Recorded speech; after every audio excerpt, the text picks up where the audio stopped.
¿Cómo así se convirtió usted en un mago de las finanzas y llegó a ahorrar más de 1.200.000 soles? Realmente mi patrimonio es un poco más, ¿Cuánto?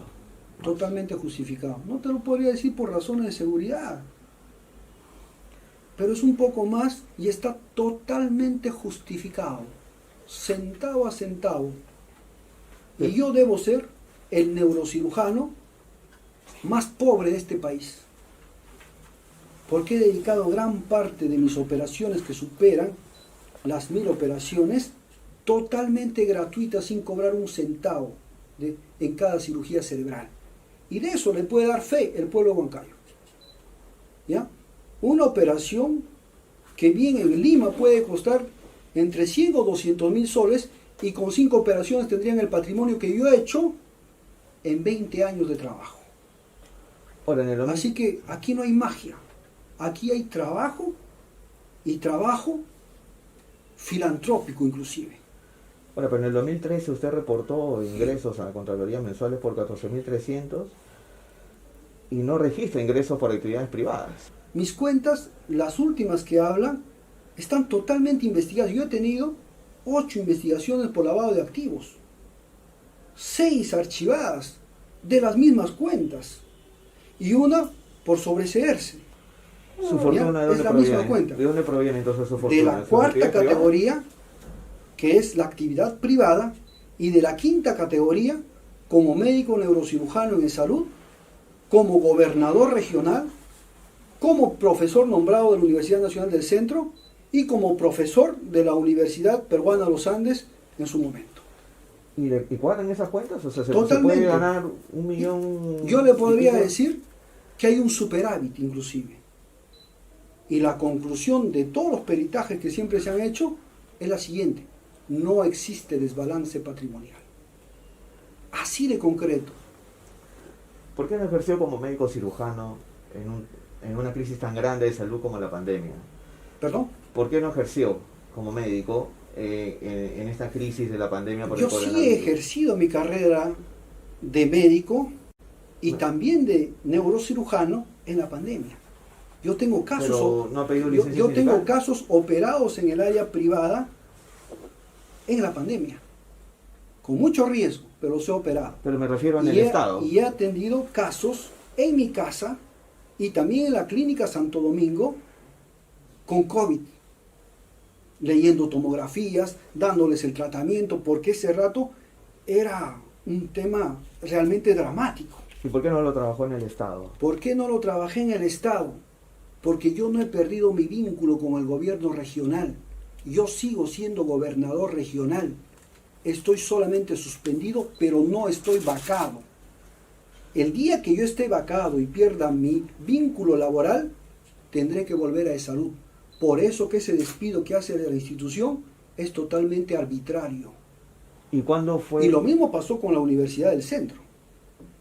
Arbitrariamente, cuando yo todavía no he perdido hasta el día de hoy mi vínculo laboral con el gobierno regional, hasta que el jurado emite una resolución y diga: el señor fue vacado del cargo, y concluye su vínculo laboral. ¿Y cuándo realizó usted su última operación? Hará hace aproximadamente 4 meses, 3 meses. Así es. ¿Cómo ha pagado la reparación civil de 850.000 soles? Ese es otro mito. Yo no he pagado 850.000 soles. Yo he pagado, si no me equivoco, no es la cifra exacta, cerca de 269.000 soles.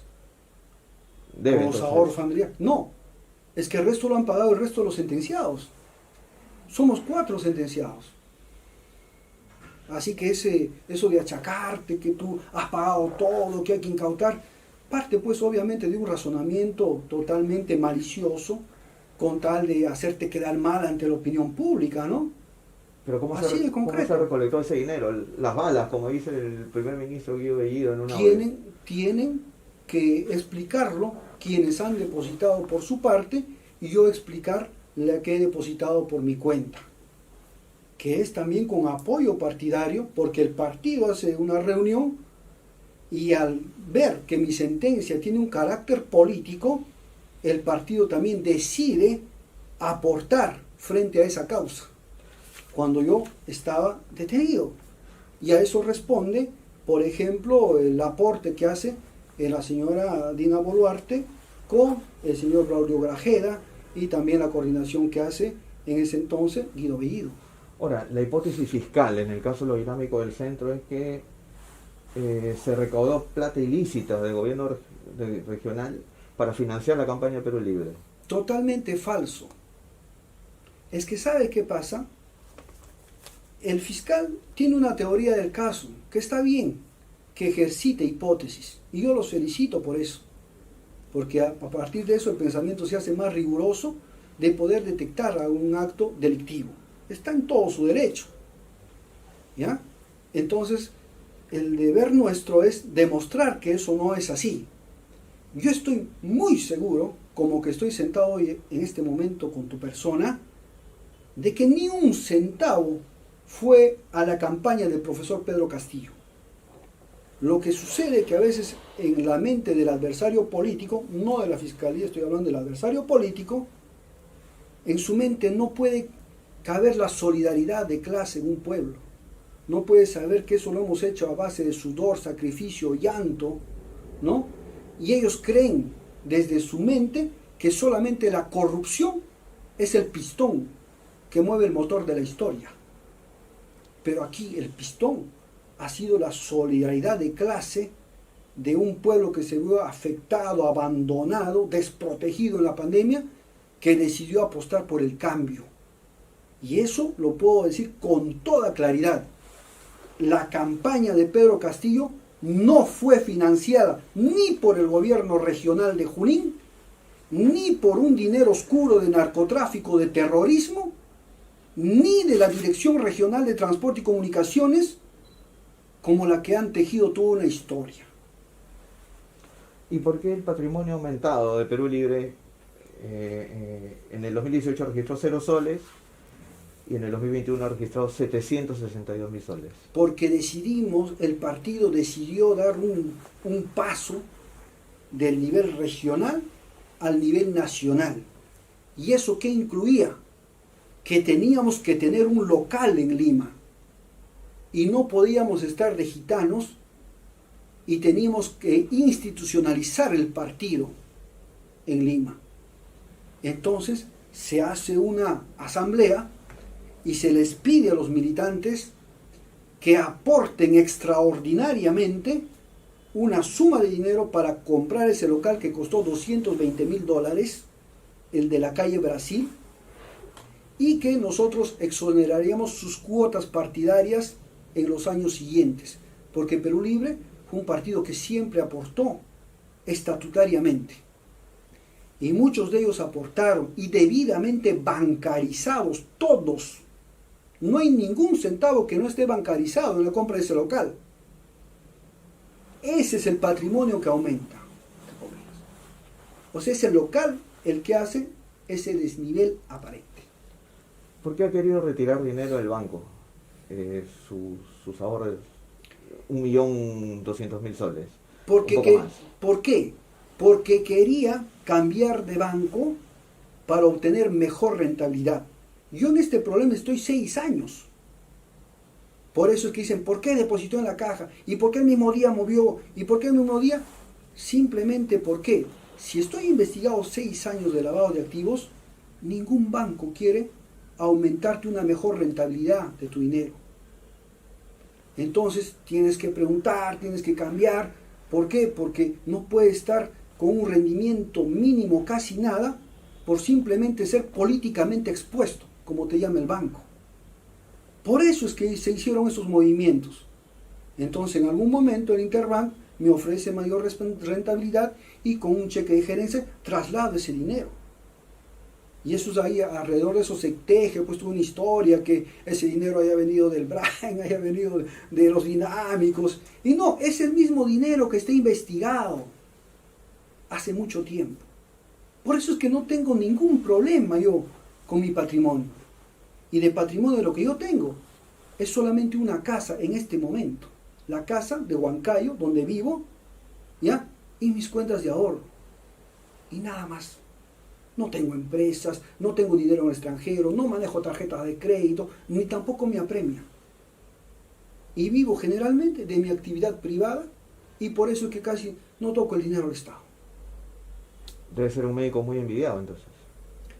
Yo creo que envidiable no, porque ningún neurocirujano en el Perú quisiera ser tan pobre con la profesión que tengo como Cerrón, porque era para que yo haya tenido en Huancayo una gran clínica si hubiera trabajado como un médico neoliberal.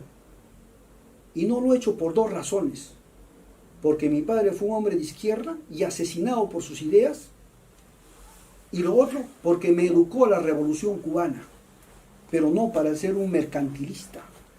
¿Llama pobreza a tener más de 1 millón de soles?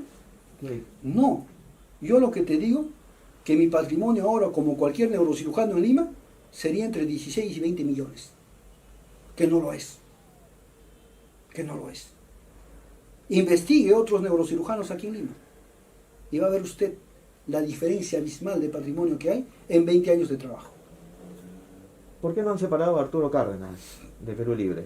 O sea, la vicepresidenta Dina Boluarte había anunciado su separación en vista de que se ha visto comprometido con el caso de lo dinámico del centro. Por la presunción de inocencia. Porque quien habla también ha sido víctima de una sentencia política. Y el partido decidió no retirarme del cargo porque cree en mi inocencia. Si yo he pasado el mismo calvario, podría aplicar con otros una medida injusta, donde la juez inclusive dijo que no califican para prisión preventiva. Sería totalmente injusto, no sería equitativo, ¿verdad? Pero se anunció entonces, la separación del señor el Cárdenas. secretario general soy yo. Pero ni lo que diga ella, y quizá poco lo que diga yo, podría influir. ¿Por qué? Porque existe un comité de disciplina, un consejo de disciplina que evalúa esos asuntos. Y se determina que se mantenga en el cargo, esperando que cumpla su ciclo y se renueve la dirigencia. ¿La señora Dina Boluarte está siguiendo el ideario del partido? ¿O se está abriendo? Yo diría que es muy temprano, son 11 o 12 días de gobierno, como para decir si es que sigue el ideario o no lo sigue. Bastante prematuro como para en este momento ¿Usted la siente de hacer su un lado? balance. ¿Usted la siente? Sí, la siento del lado del partido porque es militante, ¿no? Hasta hoy en día. No sé si mañana pueda cambiar o pasado, pero hasta hoy, hace poco hemos tenido una conversación bastante fraterna dentro del marco partidario. Usted ha dicho que se está propiciando un golpe de Estado. ¿Se ratifica eso? Sí, hay sectores de la derecha que constantemente están llamando a un golpe de Estado mediante el uso parlamentario indebido. Es decir, lo que se ha aplicado en Lima, los famosos golpes parlamentarios por el cual sacaron a Lugo, por el cual sacaron a Zelaya, por el cual sacaron a Dilma Rousseff, ¿no? Y por el cual han intentado sacar otros presidentes. A Vizcarra no lo pone en ese paquete. También es un golpe parlamentario, ¿sí? Entonces, lo mismo se quiere instrumentalizar, porque ese es el plan Cóndor 2, pues, ¿no? La judicialización de la política, el desprestigio mediático y los golpes parlamentarios, la trípode, que antes era tanques, balas, fosas comunes, ¿no? Sino que las tácticas se han ido modernizando, entre comillas. Entonces, ¿advierte que puedan vacar al presidente Castillo? El presidente Castillo, con un Congreso mayoritariamente derecha, es vacable. ¿Por qué?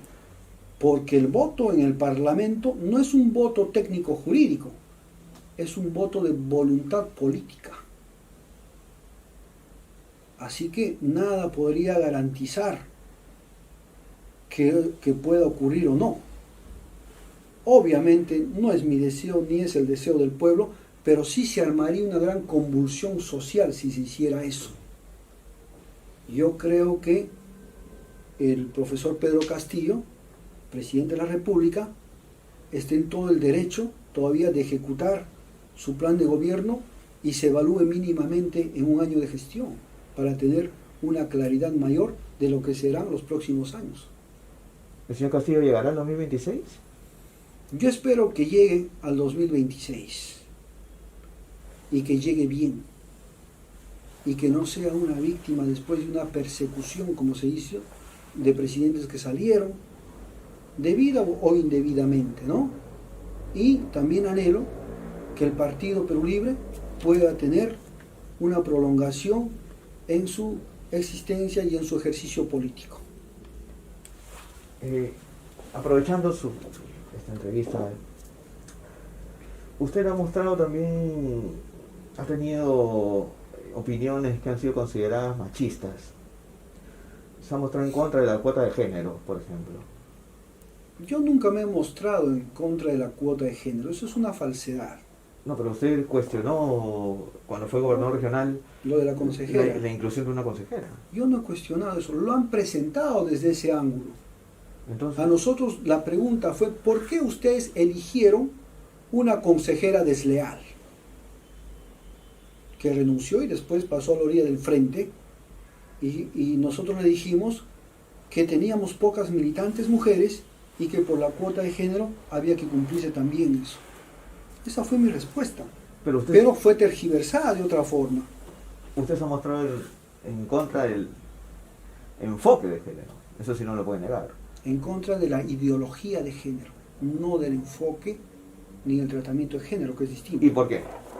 Porque considero de que la ideología de género tiene una motivación económica. Porque cuando una empresa está en peligro, solamente tiene dos caminos: o despide personal o busca nuevo mercado.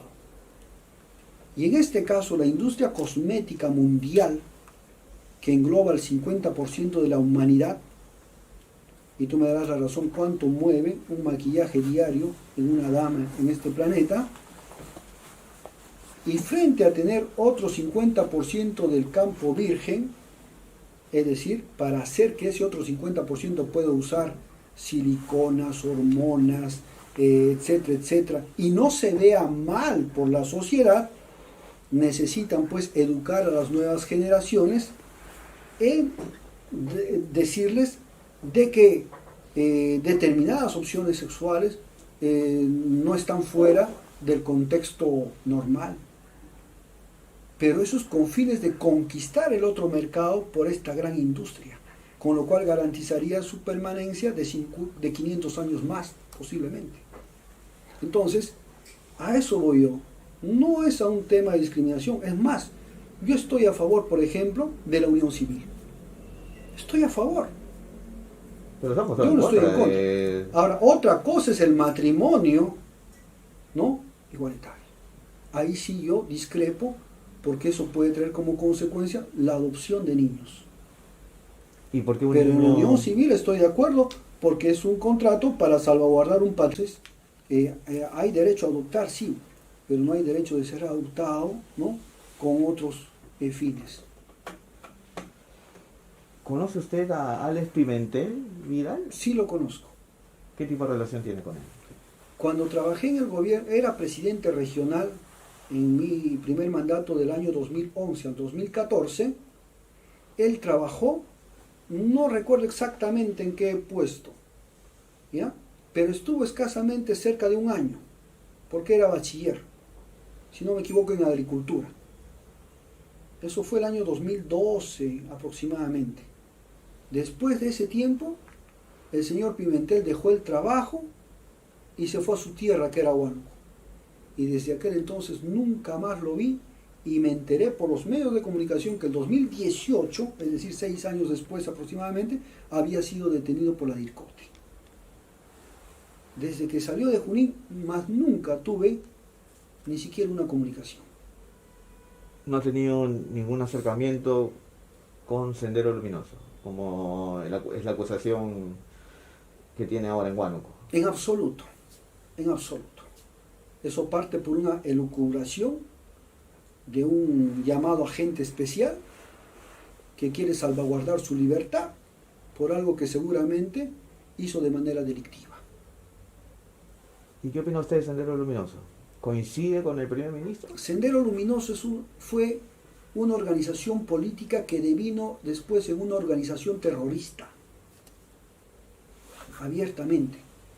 Por eso es que yo condeno el terrorismo subversivo, como también condeno el terrorismo de Estado. En mi familia he tenido víctimas de ambos flancos. Asesinado por Sendero en mi núcleo familiar y asesinado por los militares en mi núcleo familiar. Por eso es que, te vuelvo a repetir, en esa condena soy enteramente mariateísta. Condeno los excesos del flanco derechista y de izquierda. ¿Y condena al primer ministro entonces? Al El señor primer- Bellido cuando ha elogiado nuevamente al Puedo, señor Aguilar. puedo criticar su elogios, entre comillas, que no me ha parecido ¿Por a qué? mí ningún elogio, sino más bien Él expresó su un admiración. tema de comentario, ¿ya? Critico eso, que no debió haberlo hecho, ¿ya? Por más uso de su libre pensamiento, porque lo ha hecho de manera pública en una red social o en una televisión, ¿ya? Pero sí te puedo asegurar una cosa, que Guido Bellido no es ningún terrorista, y pongo mi mano al fuego por él, ¿No se va a quemar? en absoluto, en No. absoluto.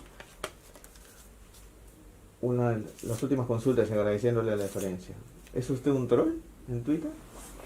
No, yo diría de que soy un opinólogo. ¿De Twitter? ¿No? De Twitter, de Facebook, de WhatsApp, igual en las redes sociales, ¿no? Pero también he escrito libros. 2 de medicina, 1 de historia, otro de descentralización. Estoy escribiendo 2 más, ¿no? Entonces, para mí no es ajeno el trabajo intelectual. Nunca me he despedido y he legado de mi padre una hermosa y gran biblioteca de pedagogía, de historia y de filosofía. Vamos tú. Y quizá a eso responde algunas opiniones que hago, pero ha sido porque la vida pues me ha dado la oportunidad de tener esos materiales a la mano, ¿no? No es por otra cosa que yo haya tenido un mentor o que la Revolución Cubana me haya educado políticamente, en absoluto. ¿Va a postular a la presidencia? Si es que se dan las condiciones, voy a postular a la presidencia de la República, y si es que no se dan las condiciones, no postularé, y el partido por eso está en un trabajo de formar nuevos cuadros. Y creemos que para el 26 Perú Libre debiera tener 2 cuadros presidenciales varones y 2 cuadros presidenciales mujeres. ¿Cuáles serían las condiciones? Bueno, un dominio en el plano ideológico, un desenvolvimiento en el plano político y un convencimiento del programa del partido, que es lo que genera un militante. Pero si no está convencido de esa tarea, es obvio de que no va a ser un buen militante, ¿no? Entonces Me el refiero a partido la- no tendría por qué postularlo. Me refería a las condiciones para que usted postule. Las condiciones múltiples pueden ser económicas, pueden ser jurídicas, pueden ser políticas, ¿no? Pueden ser coyunturales. A lo mejor no hay una elección porque hay un golpe de Estado o cualquier cosa que se presente, ¿no? Lo que yo sí le puedo decir es de que el partido debe estar preparado para cualquier momento. Puede ser inclusive que hay una elección antes del 26 y el partido tiene que estar preparado. Y así es la vida política. Muchos censurados, encarcelados, perseguidos, han acabado siendo presidentes. Ahí tienes el ejemplo de Mandela. Ahí tienes el ejemplo de Lapra. En este momento el Perú Libre está en modo Leguía. Lo están persiguiendo, pero quieren ponerlo a modo Odría, quieren proscribirlo. ¿Ya?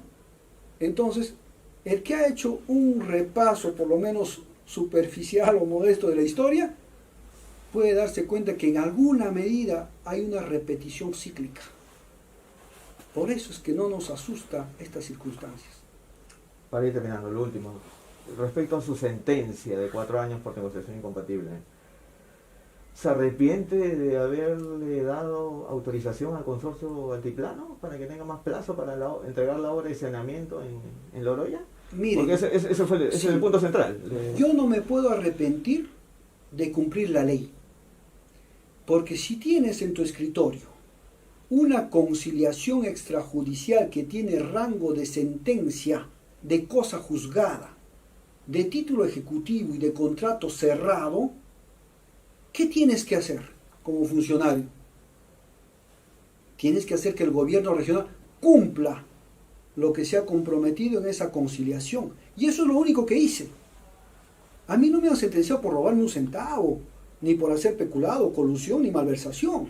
A mí me han sentenciado por hacer cumplir la ley. Pero la sentencia no dice por qué no debía haber pagado. Con lo cual sí me hubieran sentenciado por omisión de funciones. Ahí se expresa claramente la intención política. Y ahí se justifica el voto singular del presidente de la sala, que es el doctor Carbo Castro, que dice en su voto singular que a Vladimir Cerrón se le está condenando sin una sola prueba. Pero en la sentencia lo que se menciona es que el consorcio Altiplano no estaba cumpliendo con los plazos de obra. Es falso. El consorcio Altiplano paraliza sus actividades porque se encontró restos arqueológicos y el Ministerio de Cultura paraliza la obra como debe ser. No es por otra cosa. Por eso se paralizó la obra y el consorcio reclamó gastos generales porque había contratado personal, maquinaria y todo esto. Y su pretensión era 1.300.000. Y el gobierno regional, por salvaguardar, en este caso, el erario público, concilia y llega a la suma de 850.000 como reconocimiento de pago. Si yo no hubiera pagado esa conciliación extrajudicial, hubiera ido un peritaje y hubiera terminado pagando más de 3 millones de soles con costos y costas, hubiera hecho que esa obra se paralice y se frustre totalmente y me hubieran denunciado por omisión de funciones. Entonces, ahí se demuestra, sin sobreestimas, la actitud valiente del presidente regional. Correr los riesgos para que esa obra no se paralice, para salvaguardar el erario público y para hacer de que la empresa continúe levantando las observaciones de un expediente mal hecho, de un convenio quizá también con algunas irregularidades hechos por el gobierno regional anterior de Vladimiro Guaro, no por mi gobierno, que yo nunca hubiera entregado por convenio esa obra, yo lo hubiera licitado, pero yo ya me lo encontré en mi gestión con el convenio en marcha. Esa es la razón por la cual me sentencian. ¿Y qué pasa si no hubiera pagado? Ahí sí hubiera estado bien sentenciado por no haber cumplido una conciliación que tiene rango de cosa juzgada. La última pregunta y le reitero, ¿se va a apartar o no del gobierno? Yo no estoy dentro del gobierno. Si yo estuviera dentro del gobierno, cabría la pregunta. Pero la gente dice que... Pero la gente dice... No, digamos, lo que... Como dice, la gente dice... Lo que se refiere a apartarse es que ya no va a tener influencia en el gobierno. Yo no tengo influencia en el gobierno, ni siquiera de poner un ministro más. Si yo hubiera tenido injerencia, hubiera puesto mínimamente el 50% de ministerios. Si yo tuviera influencia, hubiera retirado a algunos ministros que yo no estuviera de acuerdo. Si yo tuviera influencia, hace rato los hubiera llamado a los empresarios para ver cómo renegociamos este tema. Fíjese que el rey de España, cuando vino, le dijo a Pedro Castillo: vamos a renegociar el tema Telefónica, porque sabe que es injusto. ¿Y cuál fue la respuesta? No sé cuál ha sido la respuesta. ¿Ya? Y eso debió haberse aprovechado. Imagínense el rey de España renegociando. ¿Qué le quedaba a los demás? Renegociar también, porque realmente se está saqueando el país hace mucho tiempo Y esa modalidad de gran corrupción, simplemente porque esté enmarcada dentro de un marco teórico, legal y moral que justifica el saqueo y la corrupción a gran escala, no es vista en este país. Otro tipo de corrupción, quizá menor, se magnifica, con tal de decir que se administra justicia, pero la gran corrupción de los contratos ley, de esa sí no se habla, nunca. ¿Está de acuerdo con la permanencia de Julio Velarde? Yo sugerí la permanencia de Julio Velarde. Yo me comuniqué con Julio Velarde, hablé con él, ¿ya? Y yo creo que fue una sugerencia que después le hice al señor presidente y lo tomó a bien. ¿Y qué le dijo Velarde cuando lo conoció? Lo saludé. ¿Y qué le dijo a él? Lo saludé y le dije de que nos parecía bien de que no haya ningún proceso traumático en el tema económico, ¿no? Que es lo que más se reclamaba. Fue muy breve la conversación. En tal sentido, eso no fue un desliz del profesor Castillo, como muchos lo criticaron, sino fue, en este caso, una toma de conducta colegiada con el partido y el candidato. ¿Y qué le dijo el señor Velarde cuando lo llamó? Me recibió el saludo, nada más, fue muy breve el tema. Ya que a veces habla en tercera persona, ¿qué opina Vladimir Cerrón de Vladimir Cerrón? Bueno, yo diría, como Vallejo, que yo nací un día que Dios estuvo enfermo. Y por eso a veces puedo ser vilmente incomprendido.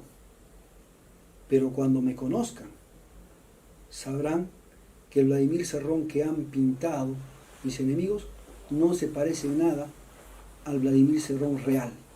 Ahora, hasta hace poco, hasta antes de esta entrevista, solamente conocían al Vladimir Cerrón virtual. La última, ¿cómo quiere ser recordado?